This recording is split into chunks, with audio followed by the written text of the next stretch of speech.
बिस्मिल्लाहिर्रहमानिर्रहीम, अस्सलाम वालेकुम। आप देख रहे हैं स्पोर्ट्स वन। मैं हूं आसिफ खान। हम बात करेंगे आज ऐसे खेल की जो दुनिया में बहुत ज़्यादा मकबूल है। दुनिया में वर्ल्ड कप जब होता है तो बिल्कुल ऐसा लगता है कि स्टैंड स्टिल है। पाकिस्तान में भी वर्ल्ड कप की बहुत ज़्यादा शोर होता है और बहुत ज़्यादा लोग अपनी अपनी टीम्स की पजीराई करते हैं, अपने अपने खिलाड़ियों के पीछे जाते हैं, लेकिन हमारा अपना मुल्क कभी उस सतह तक नहीं पहुंचा। मैं फ़ुटबॉल के खेल की बात कर रहा हूँ। 70 बरस हो चुके हैं बने हुए, या उससे ज़्यादा हो चुका है, और फ़ुटबॉल का भी जो निज़ाम चल रहा है वो भी काफ़ी अरसे से है, लेकिन अभी तक पाकिस्तान की टीम फ़ुटबॉल में, आप फीफा के सतह पे तो छोड़िए, जो एशियन लेवल है वहाँ पर भी पाकिस्तान की टीम कहीं नज़र नहीं आती है। क्या वजह है? कई मरतबा हम डिस्कस कर चुके हैं। हमज़ा खान के साथ भी हम बात कर चुके हैं, उससे पहले फैसल सालेह हयात के साथ भी हम बात कर चुके हैं, अहमद यार लोधी साहब के साथ भी हम बात कर चुके हैं, और भी बहुत सारे लोग जो इसके साथ जुड़े थे फेडरेशन के साथ, उनसे हम बात कर चुके हैं, लेकिन मामला अभी तक सुलझने का नाम नहीं ले रहा है। फीफा ने यहाँ आकर फैक्शंस के दरमियान इंटरव्यूज़ किए, फैक्शंस ने जो अपने अपने बंदे दिए थे, अपने अपने नुमाइंदे दिए थे, उसके बाद फिर एक नॉर्मलाइजेशन कमेटी बनी। हमज़ा खान उसके सरबराह हैं और वो तकरीबन 1 बरस अब हो गया है वो काम कर रहे हैं। उनका जो मैंडेट था वो 9 महीने का था, लेकिन जो सूरत हाल इस वक्त पेंडेमिक की वजह से है, अब उनको इस बरस तक का वक्त मिला है। उनका काम इलेक्शन कराना और डे टू डे अफेयर्स भी थे, और बीच में एक मरतबा नेपाल जाने की भी पाकिस्तानी टीम ने तैयारी कर रखी थी, लेकिन इसी वजह से जो पेंडेमिक चल रहा है नहीं जा पाई, तो सूरत हाल रुकी हुई है। अब कौन इसके बारे में और मज़ीद समझाएगा? तो एक ऐसे साहब को मैं लाया हूँ जिनका मैंने गुज़िश्ता दिनों अखबार में, डॉन में एक बहुत मुफस्सिल आर्टिकल देखा, जिसमें उन्होंने सारे मामलात को लिखा था कि क्या वजह है उनके ख़्याल में कि क्यों पाकिस्तान की फ़ुटबॉल आगे नहीं बढ़ रही है। शाहरुख सुहेल साहब वो आज प्रोग्राम में हमारे साथ हैं। उनसे मज़ीद जानेंगे कि किस तरह से इस मामले को हम समझें कि मसला क्या है और फिर उस मसले को हल कैसे किया जाएगा। शाहरुख सुहेल साहब, अस्सलाम वालेकुम। वालेकुम सलाम आसिफ भाई, बहुत शुक्रिया पहले तो आपकी आज की इनविटेशन का, और पाकिस्तानी फ़ुटबॉल को डिस्कस करने का जो आज आपने प्रोग्राम रखा है, क्योंकि एक ऐसा खेल है जिसके बारे में हमारा जो स्पोर्ट्स का मीडिया है वो बहुत कम बात करता है, और बात करने ही से काम शुरू होता है। बिल्कुल, जहाँ जहाँ मौका मिला ना शाहरुख, हमने तो कोशिश की है, बाकी हमारे बाकी दीगर साथी भी करते हैं, और बल्कि मैं तो अभी हाल ही में कोयटा में भी एक पूरा फ़ुटबॉल का टूर्नामेंट हुआ था, कोई 48 क्लब्स ऑफ बलूचिस्तान उन्होंने हिस्सा लिया था, तो वो भी हमने जाके देखा था। खैर, आपका जो मैंने पीस पढ़ा वो मुझे बड़ा उसको पढ़ के दुख हुआ मुझे, कि इतना सब कुछ आप लिखते हैं शुरू में कि 220 मिलियन की आबादी और उसके अंदर फ़ुटबॉल का खेल नहीं कुछ कर पा रहा। क्या हिस्ट्री क्या है पाकिस्तान में फ़ुटबॉल की? कोई अच्छी, कुछ ब्राइट स्पॉट्स भी हैं? अनफॉर्चुनेटली पाकिस्तानी फ़ुटबॉल में इतने कोई ब्राइट स्पॉट्स हमारे पास हैं नहीं। शुरुआत जो फ़ुटबॉल की है वो बरसग़ीर में बड़ी पुरानी है। पाकिस्तान के बनने से पहले ही फ़ुटबॉल चलता आ रहा है, और इसकी शुरुआत पाकिस्तान और इंडिया और सारी जगहों में हुई जब मोहन बगान एक फ़ुटबॉल क्लब है 1889 में बना, और फिर वो पहला इंडियन क्लब था यहाँ का, और दुनिया में भी एक नामवर क्लब है। पुराने क्लब्स में उसकी शिरकत की जाती है, एशिया का सेकंड ओल्डेस्ट क्लब भी है। तो वो 1911 में बड़ा मशहूर हुआ जब उन्होंने एक ब्रिटिश रेजिमेंट को हरा के पहली दफ़ा इंडियन क्लब बना, जिसने ब्रिटिश रेजिमेंट को फुटबॉल की गेम में हराया था और वो फाइनल जीते थे। तो शुरुआत तो वहाँ से हुई। कलकत्ता एक बड़ा मशहूर हब था फुटबॉल का, और साथ साथ ढाका भी बहुत मशहूर था। मोहन बगान, ईस्ट बंगाल, ये सारे कलकत्ता के बड़े मशहूर क्लब्स हैं। फिर बाद में मोहम्मद स्पोर्टिंग भी आया। इसी तरह जब पाकिस्तान बना तो हमारा जो मेन हब था फुटबॉल का वो ढाका था। वहाँ पे हमारे पास ढाका मोहम्मदन एक बड़ा मशहूर क्लब था। हमारे जो माजी में बहुत उम्दा खिलाड़ी भी हमारे पास रहे हैं। लियारी के हमने नाम सुना होगा, अब्दुल गफूर मजना हैं, उसके साथ साथ मसूद फ़खरी साहब हैं। मसूद फ़खरी साहब ईस्ट बंगाल के लिए खेलने गए। अब्दुल गफूर मजना जो है वो ढाका में मोहम्मदन सपोर्टिंग के लिए भी खेलते रहे वहाँ पे। तो हमारी शुरुआत तो यहाँ से हुई। हमारे जो अच्छे टैलेंट थी वो हमारे दूसरे विंग मतलब ईस्ट पाकिस्तान में जाके खेलते थे। फिर जब 71 के बाद हम अलहदा हो गए तो हमारे जो टैलेंटेड प्लेयर्स थे उनके पास जो एक लीग की अपॉर्चुनिटी थी वो मौजूद नहीं थी यहाँ पे, जितनी स्ट्रक्चर्ड, जितनी बेहतर तरीके से ढाका में खेली जाती थी या उससे पहले कलकत्ता में खेली जाती थी, जहाँ पे हमारे प्लेयर्स जाते थे। तो हमारा शुरू से एक मसला रहा है कि हमारे प्लेयर्स के पास एक प्लेटफॉर्म नहीं था जहाँ पे वो खेल सके। और हमारे पास डोमेस्टिकली जो आगाज़ हुआ फुटबॉल का वो नेशनल चैम्पियनशिप से हुआ। जो हमारी इंडिपेंडेंस के फ़ौरन बाद 48 में शुरू हो गई, और उसमें ज़्यादातर जो हमने देखा है वो आज तक भी डिपार्टमेंटल टीम्स जैसे वापडा, एसएसजीसी, इलेक्ट्रिक एयरएल खेलती आ रही हैं। अब ये जो सारी चीज़ है ये दुनिया के फुटबॉल से बड़ा एक कंट्रास्टिंग ओपिनियन रखती है, ये बहुत डिफरेंट तरीके से हो रही है। दुनिया में इस वक्त आप देखेंगे बहुत सारे फुटबॉल क्लब्स हैं, वो मशहूर हैं, यूरोप में बहुत सारे लोगों को पता है, लेकिन बहुत सारा फुटबॉल एशिया में भी खेला जाता है जिन पे लोग फॉलो नहीं करते, ये उतना पॉपुलर नहीं समझते उसको। लेकिन यहाँ पे भी क्लब्स हैं, एशिया के तकरीबन सारे ही ममालिक के पास डिफरेंट लेवल्स की लीग है। जब आप बड़े ममालिक पे जाते हैं, साउथ कोरिया हो गया, जापान हो गया, या के बाद आप मलेशिया या थाईलैंड के पास भी, इनके पास भी बहुत स्ट्रॉन्ग डोमेस्टिक स्ट्रक्चर है जिसके बेस पे ये लोग अपना प्रोग्रेस या अपना फुटबॉल का जो डेवलपमेंट है वो यूज़ करते हैं। पाकिस्तान के पास असल में ऐसी कोई लीग जो जिसको आप एक फाउंडेशन कहेंगे पूरे फुटबॉल के इकोसिस्टम के लिए, वो कभी डेवलप नहीं की गई। और पाकिस्तान प्रीमियर लीग जो इस वक्त पाकिस्तान की टॉप टियर है, वो नेशनल चैंपियनशिप से ही तब्दील हुई जब 2003 में फैसल सालियात बिल्कुल। इलेक्ट हुए। उनका एक काम में से ये इसको रिवैम्प करना था, लेकिन इसके पिछले 17 साल भी उठा के ले लें तो इसमें कोई ज़्यादा फ़र्क नहीं आया पिछले 17 साल में। अभी भी ना तो मैचेस ब्रॉडकास्ट होते हैं, ना कोई लॉन्ग टर्म स्पॉन्सर है, और डिपार्टमेंटल टीम्स खेल रही हैं जिनका असूलन फुटबॉल से कोई इतना वास्ता नहीं है, अपार्ट फ्रॉम द फैक्ट कि वो सीएसआर के तौर पे अपना फुटबॉल टीम या बाकी स्पोर्ट्स टीम चला रहे होते हैं। लेकिन कम से कम वो प्लेयर्स को जॉब्स तो दे रहे थे वो डिपार्टमेंट्स। और इस वक्त क्या सूरत हाल है डिपार्टमेंट्स की? जी, इस वक्त जो सूरत हाल है डिपार्टमेंट्स की, वो बिल्कुल जॉब्स तो देते हैं, लेकिन वो जॉब्स जो है प्लेयर्स को दी जाती है अमूमन फॉर लाइफ।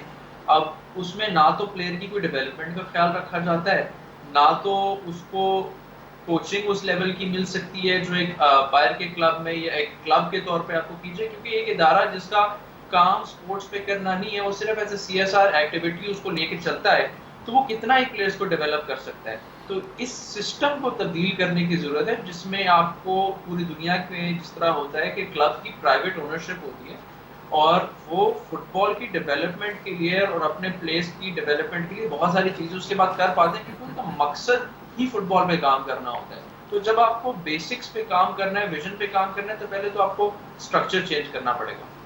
अच्छा, ये जो आपने बीच में बताया फैसल सालेहात साहब का की जब आमद हुई थी, उनका अरसा तकरीबन 14-15 साल का है, तो इस अरसे में कोई ऐसी चीज़ नहीं है, कोई ऐसा ब्राइट स्पॉट नहीं है। हालांकि हमने देखा था कि फैसल साहब मुख्तलिफ फीफा के इवेंट्स में जाते थे, यहाँ तक कि वर्ल्ड कप में भी उन्हें इनवाइट करते थे, उनको भी, और सेक्रेटरी साहब जो थे उनको भी। लेकिन फिर भी कोई ब्राइट स्पॉट आपके नज़दीक नहीं है इन 14-15 बरसों में जो आखिरी गुजरे हैं? ब्राइट स्पॉट कुछ हैं, बिल्कुल हैं। फैसल सालियात साहब ने बहुत अपनी अच्छी ज़ाती नेटवर्किंग की एएफसी में, और इस वक्त वो एएफसी के वाइस प्रेसिडेंट भी हैं, और वो फीफा के जिस तरह अपना वर्ल्ड कप्स भी सारे अटेंड करते हैं। ऑफकोर्स फीफा के एक फेडरेशन जो पीएफएफ है वो उनके अंडर आती है, तो उसके बदौलत वो सारे वर्ल्ड कप्स में भी जाते थे। अगर मैं बात करूँ ब्राइट स्पॉट्स की, पाकिस्तान के पास बहुत थोड़े हैं। 2006 की हमारी विन है सैफ गेम्स में, हम जिसे कह सकते हैं जी हमने गोल्ड जीता, बट जब आप उसको थोड़े डिटेल में जाते हैं तो आपको पता लगता है ये सैफ गेम्स का जो फुटबॉल इवेंट होता है, ये कोई सैफ रीजन में सीरियस नहीं लिया जाता। आपका मेन फुटबॉल का कंपटीशन सैफ है, सैफ कप, सैफ चैंपियनशिप। उसमें पाकिस्तान आज तक फाइनल में भी नहीं पहुंचा, ना जीता है, और वो पिछले 15 साल में फैसल साहब के ड्यूरेशन के अंडर जो है हम नहीं जीते, ना हम फाइनल में पहुंचे। उसके बाद देखा जाए 2011 में हमारे पास एक अच्छा ब्राइट स्पॉट आया था, जब पाकिस्तान की जो अंडर 16 टीम है वो सैफ चैंपियनशिप जीती थी। वो एक बड़ा अच्छा मौका था, उसमें हमारे काफ़ी टैलेंटेड प्लेयर्स निकले थे, मंसूर खान, शेर अली, मुनीर। लेकिन मसला वही आया कि क्योंकि हमारे पास एक स्ट्रक्चर नहीं था, हमारे पास एक डेवलपमेंट का सिस्टम नहीं था, तो वो प्लेयर्स मोर और लेस अपना पोटेंशियल फुलफिल नहीं कर पाए, ये बहुत हद तक ज़ाया भी हो गए। 2018 में हमारी जो टीम है सैफ चैंपियनशिप अंडर 15 लेवल पे जो है वो फाइनल में पहुंची, वो भी एक ब्राइट स्पॉट माना जा सकता है। लेकिन जितना हमारा बड़ा मुल्क है, जितना हमारा पोटेंशियल हो सकता है, और जितने लोग यहाँ पे फुटबॉल देखते हैं, लोगों को पाकिस्तान में लगता है कि कोई फुटबॉल देखता नहीं है। इसकी कुछ हद तक बात दुरुस्त भी है, लोग पाकिस्तानी फुटबॉल नहीं देखते क्योंकि यहाँ पे कुछ देखने को है नहीं। लेकिन अगर आप 2014 के फीफा वर्ल्ड कप के स्टैटिस्टिक्स उठा के देखें, तो उसमें पर game Pakistan 2 million viewers average कर रहा था, और उसके बाद जो पूरा टोटल वर्ल्ड कप था वो 14.9 मिलियन पीपल, मतलब तकरीबन 1.5 करोड़ आवाम ने वर्ल्ड कप देखा। उसके और ये नंबर्स हमें एशिया की 8th लार्जेस्ट मार्केट बनाते हैं। तो ऐसा नहीं है कि फुटबॉल नहीं देखते लोग, यहाँ पे लोकली कुछ देखने को है नहीं, जिसकी वजह से पाकिस्तानी फुटबॉल की तरफ रुझान नहीं करते। हाँ बिल्कुल, मुझे मुझे याद है, हम तो बाहर जाते थे कवरेज के लिए, तो बड़ी बड़ी स्क्रीन्स भी लगी थी 2014 के जो फुटबॉल वर्ल्ड कप हुआ था उसके लिए। तो उसमें तो फिर जो फॉरेन प्लेयर्स हैं उनमें आपके पसंदीदा प्लेयर्स हैं, आप उनको फॉलो करते हैं। फिर ये जो लीग्स आ जाती हैं यूरोप में, मुख्तलिफ़ मुल्कों में जो लीग्स हैं, इंग्लैंड में एक बहुत मशहूर लीग है, जर्मनी में है, इटली में है, तो वो सारा तो बिल्कुल, वो तो एक बिल्कुल अलग नीश है। लेकिन यहाँ के प्लेयर, ईसा हो, उसके अलावा और जो हमारे प्लेयर्स हैं, उनकी कोई फॉलोइंग नज़र नहीं आती। अब मैं देख रहा था कि कुछ अरसे से हम देख रहे हैं कि क्रिकेट के इवेंट में भी हाजरा को भी बुलाया था। उसके अलावा जो दूसरे हमारे एक फुटबॉलर हैं जो बाहर भी खेल रहे थे, अमेरिका में भी खेल रहे थे, टर्की में भी खेल रहे थे, उनको भी बुलाया था। अब आहिस्ता चीज़ शुरू हुई है। लेकिन एक ब्रेक ले लूँ शाहरुख, मैं वापस आता हूँ। I will join you back shortly. Welcome back to sports one. हम बात कर रहे हैं दुनिया के मकबूल तरीन खेल फुटबॉल की, लेकिन पाकिस्तान में सूरत हाल इतनी अच्छी, बल्कि बिल्कुल अच्छी नहीं है। अब ब्रेक से पहले हम बात कर रहे थे कि कुछ प्लेयर्स हैं जो कि अब जिनको शनासाई मिल गई है, जैसे हाजरा है विमेन में, कलीमुल्ला है, उसके अलावा ईसा है। कलीम तो मुख्तलिफ जगह, जैसे मैं कह रहा था, खेल भी रहे थे। तो ये अब आहिस्ता आहिस्ता रिकग्निशन शाहरुख मिलना शुरू हो गई है प्लेयर्स को। जी बिल्कुल मिलनी शुरू हो गई है। इसमें काविशें जो है सबसे पहले तो प्लेयर्स की जाती हैं। कलीमुल्लाह खान ने जो अचीव किया है, मेरा पूरा मानना है, पूरा यकीन है कि उसने अपनी इंडिविजुअल एबिलिटी पे किया है। और उसने जो पाकिस्तान का नाम बहुत सारे दूसरे मुल्कों में जाके किया है, किर्गिस्तान में टॉप स्कोरर रहे, फिर यूएस गए, और फिर टर्की और इराक भी, और अब उसके बाद इंशाल्लाह आगे भी जाएंगे। इसी तरह हाजरा खान की कैप्टन रही हैं, मालदीव में जाके खेला। तो इन प्लेयर्स की जाती काविशें हैं जिसकी वजह से गए। और उसमें मेरे हिसाब से मेंशन करना ज़रूरी है कि क्योंकि कभी प्लेयर्स को प्रमोट नहीं किया गया, तो एक इदारा है ऑनलाइन फुटबॉल पाकिस्तान.com, जी, मैं सब व्यूअर्स को शाहनवाज वाला, शाहनवाज है, अली एहसन है, जिनकी जाती तौर पे सेल्फलेस कंट्रीब्यूशन है पाकिस्तानी फुटबॉल को प्रमोट करने की। और बहुत सारे लोगों जो आप ऑनलाइन देख रहे होंगे जिनको इन प्लेयर्स के बारे में पता चला है या इन्फॉर्मेशन आती है पाकिस्तानी फुटबॉल की, वो यहाँ से ही आ रही है। पाकिस्तान फुटबॉल फेडरेशन का तो खैर इस वक्त जो सूरत हाल है वो मैं आपसे पूछूंगा, लेकिन आपने लीग का जिक्र किया था। अब अगर इस लीग स्ट्रक्चर को पाकिस्तान में एक मरतबा फिर ठीक किया जाए, क्योंकि इससे पहले जो होता था उसमें स्पॉन्सरशिप नहीं थी या टीवी पर नहीं आता था, लेकिन 2000 के एंड में कोई 7-8 में कोई एक लीग शुरू ज़रूर हुई थी टीवी के ऊपर, लेकिन वो डिसकंटिन्यू हो गई थी। खैर दैट्स अ सेपरेट थिंग। अब लीग का क्या प्लान है आपके पास, कैसे इसको बेहतर किया जाए?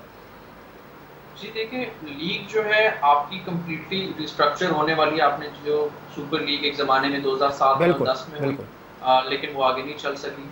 अभी जो है हमें जो है लीग को रिस्ट्रक्चर करना है, इस पर बहुत सारी गुफ्तगू हुई है। और अच्छी चीज़ ये है कि प्राइवेट सेक्टर ने भी इंटरेस्ट लिया है, जो मेरे सबसे ज़रूरी चीज़ है यहाँ पे, क्योंकि जब आपने इन्वेस्टमेंट लेके आनी है फुटबॉल के अंदर, तो वो प्राइवेट सेक्टर ही लेके आएगा। जावेद अफरीदी साहब हैं, ज़ल्मी के ओनर हैं, उन्होंने कहा कि मैं भी ऐसी एक लीग करना चाहता हूँ। उसके अलावा मेरा ज़ाती भी काम हुआ है 2-3 कंसोर्शियम ग्रुप्स के साथ जो इस तरह की एक लीग करना चाहते हैं। और हमने इस पर जब रिसर्च किया, मैं बहुत तफसील में उस रिसर्च पे नहीं जा सकता, बट हमें बहुत इंटरेस्टिंग किस्म का डेटा मिला कि एक लीग ऐसी लोग देखना चाहते हैं, नहीं देखना चाहते, और क्या उनको पसंद है। तो उस रिसर्च से हमें ये वैलिडेट आइडिया हुआ कि एक लीग पाकिस्तान में लोग देखना चाहते हैं, सिर्फ उनको अभी तक मिली नहीं है। अब लीग कैसे होनी चाहिए, मैंने आर्टिकल में बड़ा तफसील से बताया। एक चीज़ है फ्रेंचाइज लीग कॉन्सेप्ट, जो आपकी PSL फॉलो करता है, जिसमें फ्रेंचाइज टीम ओनर्स हैं, वो एक सर्टेन अमाउंट देते हैं एक फ्रेंचाइज टीम खरीदने के लिए। एक लॉन्ग टर्म कॉन्ट्रैक्ट होता है, 10 साल का होता है, जिसपे वो एक फ्रेंचाइज फीस देते जा रहे हैं। फुटबॉल में फ्रेंचाइज मॉडल पे सिर्फ 2 से 3 कंट्रीज ऐसी हैं नोटेबल जो चलती हैं, वरना नॉर्मली फुटबॉल का जो लीग सिस्टम होता है वो डिफरेंट होता है। यूएस में आपको मिल जाएगी फ्रेंचाइज लीग, ऑस्ट्रेलिया में मिल जाएगी, अब इंडिया में भी मिल जाएगी। जो फुटबॉल लीग होती है उसमें सबसे इम्पोर्टेंट चीज़ जो पहले आती है वो ये है कि आपकी जो क्राइटेरिया है कि एक लीग क्या होती है, वो बहुत इंपॉर्टेंट है। और ये क्राइटेरिया आपको फीफा और AFC बताते हैं। और वो क्राइटेरिया इस तरह होता है कि एक क्लब लाइसेंसिंग सिस्टम होता है जिसके तहत एक लीग को डिवाइस किया जाता है। जिस तरह AFC जो है उसके 2 क्राइटेरियाज हैं, 2 टॉप टियर कॉन्टिनेंटल कॉम्पिटिशंस के हिसाब से। AFC कप है जो सेकंड टियर है, जिसके लिए हमें अभी भी एक स्लॉट मिलता है, लेकिन वो बिल्कुल ही प्ले ऑफ स्टेज पे मिलता है, क्योंकि हमारी लाइसेंसिंग उस मेयार की नहीं है। और टॉप पे आपकी AFC चैंपियंस लीग आती है, जिसको अगर कहा जाए तो जिस तरह UEFA चैंपियंस लीग है, इस तरह AFC चैंपियंस लीग है। तो जो AFC चैंपियंस लीग का टॉप टियर है उसकी क्राइटेरिया में आपको कम से कम एक लीग में 14 से 15 टीमें चाहिए, प्रमोशन रेलीगेशन चाहिए, हर टीम जो है वो एक स्टेडियम उनके पास होना चाहिए, मतलब आपके पास जो है एक स्टेडियम 2 टीमें ज़्यादा यूज़ नहीं कर सकती उसमें, और उसके बाद 27 मैचेस भी उनको खेलने की ज़रूरी है एक सीज़न में, टिकटिंग की प्राइसिंग बहुत लंबी डिटेल्ड लिस्ट होती है एक लीग को फॉलो करने के लिए।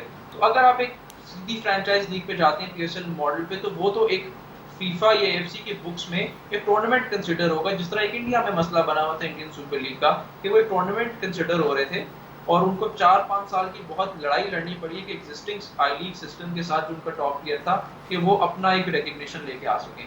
पाकिस्तान में क्योंकि हमारी लीग की कोई इतनी वैल्यू नहीं है तो हम इस मसले में तो नहीं पड़ेंगे, कोई भी नई चीज़ आती है तो हर बंदा प्लेयर से लेके कोचेस सब उसको वेलकम करेंगे, लेकिन हमें इंश्योर ये करना है कि वो क्राइटेरिया मीट करता हो ताकि एज अ लीग भी काउंट हो और हमारी जो क्लब्स हैं प्लेयर्स हैं उनको बाहर खेलने की कॉन्टिनेंटल कंपटीशन में अपॉर्चुनिटी मिले, जिससे हमारे प्लेयर्स भी बाहर जा सकते हैं, हमें और एक्सपोजर भी मिलेगा और क्लब्स यहाँ पे भी खेलने आएंगे। लेकिन इसमें एक और इम्पॉर्टेंट चीज़ है कि जब आप बनाते हैं अपनी लीग आपको प्राइवेट ओनरशिप लानी है क्योंकि एग्जिस्टिंग डिपार्टमेंटल सिस्टम को चेंज करना पड़ेगा।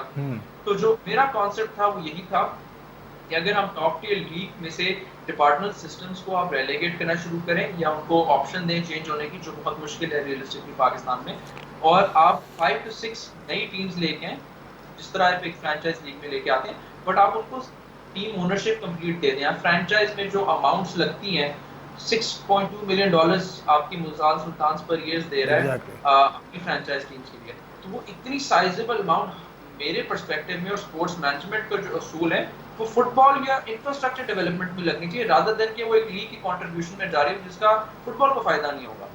और नहीं, इतनी तो नहीं आएगी फुटबॉल पे, तो इतनी नहीं आएगी, ये तो क्रिकेट में आपके पास है ना, लेकिन इसमें कम भी है, इसमें 1.1 मिलियन से शुरू हो रही है बात और फिर वो ऊपर तक जा रही है। बिल्कुल आपकी बात ठीक है, 1.1 मिलियन पे आ रही है, लेकिन अगर आप उसको कन्वर्ट करते हैं 20-25 करोड़, मैं यही कह रहा हूँ कि वो फ्रेंचाइज फीस ना दें 20-25 करोड़, आप एक टीम बनाते हैं उसको आप वन टाइम पेमेंट पे 2 करोड़ 3 करोड़ पे उनको टीम दे दें, उसके बाद उनकी ऑपरेटिंग कॉस्ट कम हो जाएगी और जो आपने कमिटमेंट्स उनसे लेनी है रादर देन आप फाइनेंशियल कंट्रीब्यूशन के लिए आप इंफ्रास्ट्रक्चर की यूथ डेवलपमेंट के लिए, ताकि वही पैसा जो उन्होंने potentially x amount of franchise fees पे लगाना था वही वो फुटबॉल की डेवलपमेंट में लगा रहे हो। तो आपकी जो लीग है ऑब्वियसली आपको उसको कमर्शियल भी बनाना है, तो जब आप ये टीम्स लेके आएंगे, इन्वेस्टमेंट लेके आएंगे, स्ट्रक्चर बनेगा, आपको ब्रॉडकास्ट भी लेके आना, जो फिलहाल सबसे ज़्यादा ज़रूरी चीज़ होती है स्पोर्ट्स मैनेजमेंट के पर्सपेक्टिव से। जब तक लोग देखेंगे नहीं तो स्पॉन्सरशिप नहीं आएगी। लेकिन आई है शाहरुख, अभी एक साल के अंदर, पिछले एक साल के अंदर स्पॉन्सरशिप भी थोड़ी सी आई और ब्रॉडकास्ट भी आया। PTV पे ब्रॉडकास्ट हुआ था जो 2019 के शुरू में हुआ था, जो बलूचिस्तान में हुआ था, लेकिन उसके बाद से तो खैर हालात इतने मुनासिब नहीं है। लेकिन अब ये जो आप जो बात कर रहे हैं, जैसे अब अगर आप इसको क्रिकेट से मिला रहे हैं तो वो क्रिकेट का शॉर्टेस्ट फॉर्मेट है इस वक्त, शॉर्टेस्ट रिकग्नाइज्ड फॉर्मेट T20। यहाँ पर अब कुछ लोग लेकर आए हैं फुटसॉल जिसमें प्लेयर्स कम होते हैं, उस तरफ तो नहीं आप कह रहे कि वो लीग के अंदर वो वाला फ्लेवर डालेंगे? नहीं, मैं फ्लेवर फॉर्मेट की बात नहीं कर रहा। देखिए एक स्ट्रक्चर होता है हर लीग के ऑपरेशन का और उसमें एक फ्रेंचाइज दुनिया में मॉडल है और एक आपका क्लब सिस्टम मॉडल है। मैं क्लब सिस्टम मॉडल की तरफ लेके जा रहा हूँ। Football in its true sense 90 minutes पे ही खेला जाएगा, 11 साइड ही खेला जाएगा। सिर्फ आपको एक लीग ऐसी बनानी है क्योंकि जब तक देखें आपके पास व्यूअर्स नहीं आते, क्लब्स नहीं बनते, तो लीग जो आपकी लीग है वो भी कमर्शियल वायबल नहीं हो सकती। स्पॉन्सर्स क्यों आएंगे जब तक क्राउड्स नहीं आते? तो इस सारे इकोसिस्टम को डेवलप करने के लिए आपको लीग ऐसी चाहिए जिसका कमर्शियल एस्पेक्ट भी हो और फुटबॉल एस्पेक्ट भी हो। तो उसमें डिबेट ये है कि क्या एक फ्रेंचाइज मॉडल होना चाहिए या एक क्लब लीग मॉडल होना चाहिए जो बाकी दुनिया में खेला जाता है। तो इस हवाले से मेरी एक हाइब्रिड मॉडल बनाया जाए पाकिस्तान के लिए, क्योंकि हमारे मसले थोड़े डिफरेंट किस्म के। चलें, वो भी बनेगा, लेकिन अभी तो क्लब्स की स्क्रूटनी का अमल चल रहा है ना, जो आपकी नॉर्मलाइजेशन कमेटी कर रही है। कुछ उनके बारे में कुछ आपको इतला है कि क्या हो रहा है? नॉर्मलाइजेशन कमेटी को तकरीबन 1 साल हो गया है, अगर ये कोविड का पीरियड निकाल दें काफ़ी उनको यहाँ पर नुकसान हुआ है। बिल्कुल जी बिल्कुल। देखिए नॉर्मलाइजेशन कमेटी फीफा ने पिछले साल लगाई और उसका जो मेन और सोल पर्पस अगर आप कहें तो वो यही है कि इलेक्शंस कराए जाएं। बाकी साथ साथ जो डे टू डे फेडरेशन के ऑब्जेक्टिव्स हैं उनको भी वो मैनेज करते हैं, बट प्रायोरिटी ऑब्वियसली इलेक्शन है। तो जब भी शुरू करते हैं, एक तो मेरा अपना जो पर्सनल इंटरेक्शन हुआ है नॉर्मलाइजेशन कमेटी के साथ, हमजा खान साहब के साथ डायरेक्टली भी हुआ है, तो मुझे एक वो केपेबल इंडिविजुअल लगे जो अपना काम भी अचीव करना चाहते हैं, सिंसियर भी हैं, लेकिन एट द सेम टाइम वो लॉन्ग टर्म स्टेक होल्डर नहीं है। उनको पता है कि उन्हें जी। इलेक्शन करवा के वो साइड पे हो जाएंगे और कोई और आ जाएगा। ये लोग काम तो कर रहे हैं, एक लंबा प्रोसेस है स्क्रूटिनाइज करना, क्योंकि इन लोगों ने सिर्फ नेशनल लेवल पे नहीं कराने, इन लोगों ने नीचे भी स्क्रूटिनी करनी है, प्रोविंशियल लेवल पे भी करनी है, उसका फिर बेस सिटी लेवल पे जाता है। और कोविड की वजह से दुनिया में भी डिस्ट्रप्शन आई है, इनके काम में भी आई है, इनको इस वक्त डेडलाइन दिसंबर के मसाइल हैं महीने में। यहाँ पे, फुटबॉल स्ट्रक्चर में मसाइल हैं पाकिस्तान में, पॉलिटिकल हों या और दूसरे हों। जी, जी, मसाइल तो आपके हैं। मैं अगर आपको ज़ाती ओपिनियन बताऊँ, मैं भी बहुत डिफरेंट नेचर के प्रोजेक्ट्स के साथ काम करता रहा हूँ पाकिस्तान में। मैं खुद एक ऑर्गेनाइजेशन लेजेंडीज का पार्ट था जिसने 77 शहरों में लीग कराई है, और मुझे हैरान कौन हुआ हूँ जब मैंने गिलगित में जाके या कोहाड़ के कोने में या मिंगोरा में जाके लीग्स कराई हैं।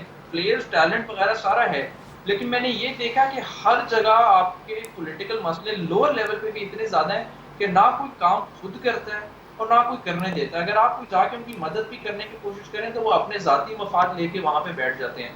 और जब तक एक कम्युनिटी यूनाइट नहीं हो सकती, बेशक आप उसको ऊपर लेवल पे रह के करें या नीचे से करें, तो पाकिस्तानी फुटबॉल को आगे जाना बड़ा मुश्किल हो जाता है। चलें ठीक है, इस पर हम मज़ीद बात करेंगे। एक ब्रेक और लेता हूँ। पाकिस्तान की फ़ुटबॉल का आगे जाना मुश्किल लग रहा है, बहुत सारे मसाइल हैं। जो नॉर्मलाइजेशन कमेटी है वो इलेक्शन का प्रोसेस है उनके सामने, लेकिन उनके पास वक्त कम है, इसी साल तक का उनके पास टाइम है।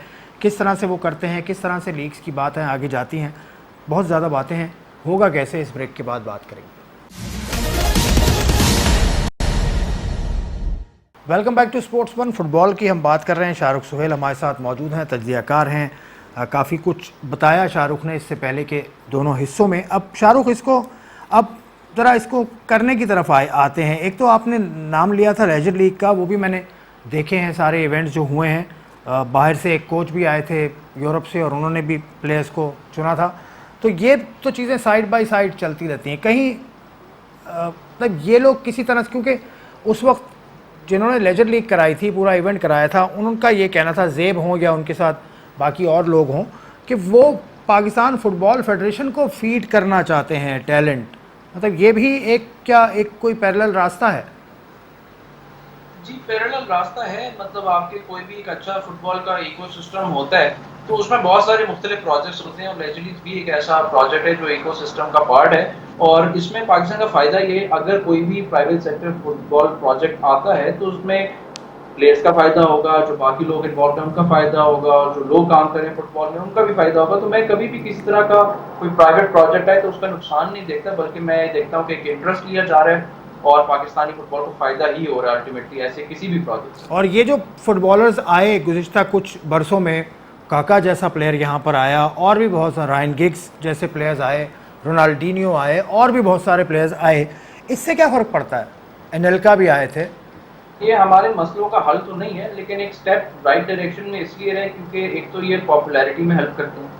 जब रोनाल्डिनियो भी आया, ये उस टाइम पे आया जब आपके बहुत सारे पीएसएल क्रिकेटर्स रिफ्यूज़ कर रहे थे पाकिस्तान आने के लिए, और रोनाल्डिनियो ने जब कहा Pakistan is safe for sports, तो वो मैसेज दुनिया के तकरीबन 80 अखबारों में लीडिंग हेडलाइन थी।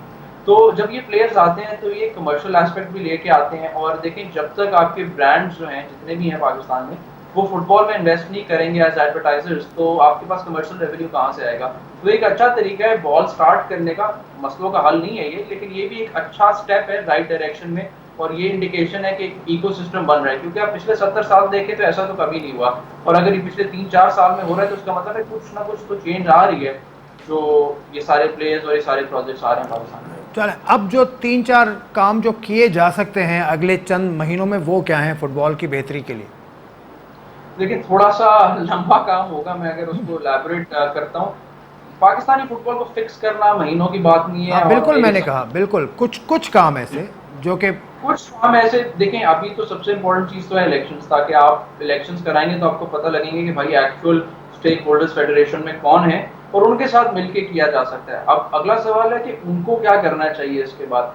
मेरा मानना ये है कि आपको पहले एक 30 ईयर स्ट्रेटेजिक प्लान चाहिए, 30 साल का प्लान चाहिए पाकिस्तान को आगे लेके जाने का। फुटबॉल का दुनिया में किसी स्पोर्ट से मुकाबला नहीं है। 209 ममालिक खेलते हैं, एशिया में 47 ममालिक हैं, और इस वक्त मैं आपको बताता चलूँ, पाकिस्तान ने एक ऐसा रिकॉर्ड कायम किया जो मेरे तो ज़ाती तौर पे दिल पे जाके लगता है।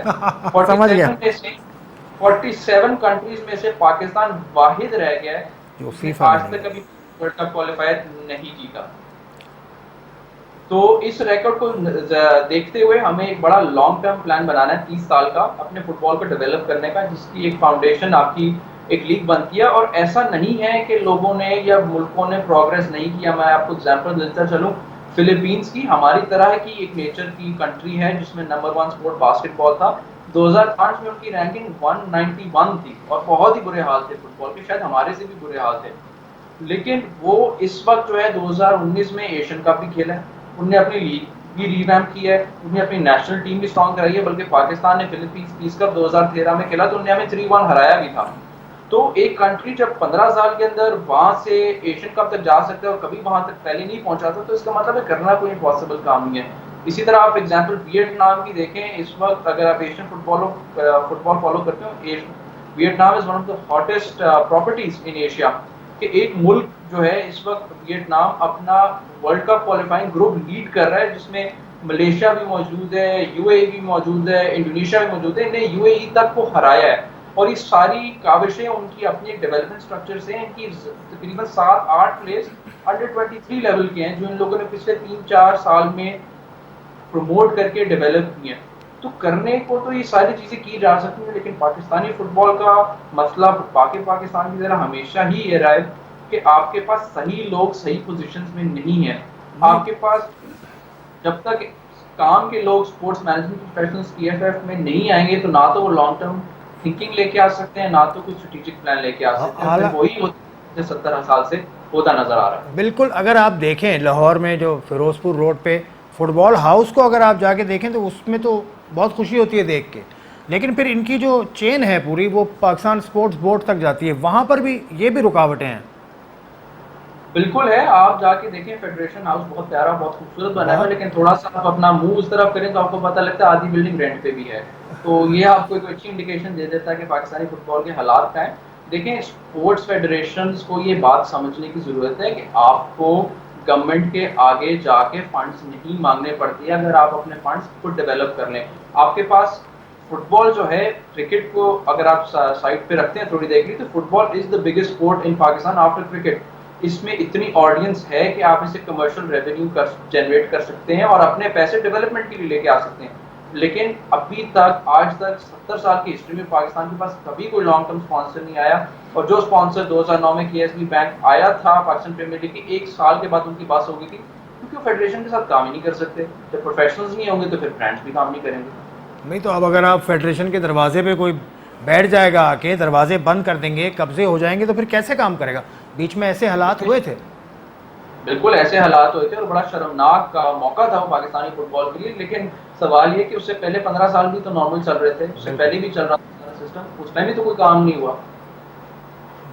अब ये है कि ठीक है, ये सारे मसाइल तो हैं, लेकिन अब इनसे उम्मीद है हमजा खान साहब की टीम से कि ये कुछ ना कुछ बेहतर करके जाएंगे पाकिस्तान फुटबॉल के लिए। देखिए, बेहतर तो फिलहाल इनके हाथ में नहीं है। रियलिस्टिक बात है, जब उनका मैंडेट नहीं है और उनको एएफसी ने भी बहुत दफ़ा कहा है कि आपका मेन फोकस इलेक्शंस करना है, तो वो देखें चाबी हैंड ओवर कर देंगे जो भी इलेक्टेड पार्टी आएगी। असल काम उस इलेक्टेड पार्टी के, अगर वो सिंसेयर है तो मैं देखता हूँ कि अगले 3-4 साल में पाकिस्तानी फुटबॉल बहुत ऊपर जा सकता है।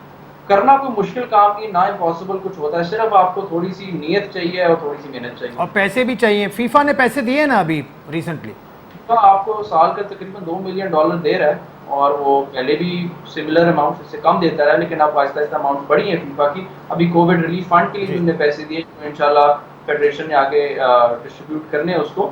लेकिन फीफा फंडिंग दे रहा है, उसकी क्या आप बेहतर यूज़ कर सकते हैं। बहुत सारी हिस्ट्री में अगर आप देखें, फीफा गोल्ड प्रोजेक्ट्स पाकिस्तान को तकरीबन 6 अवार्ड हुए हुए हैं, आज तक कोई एक्टिव नहीं है।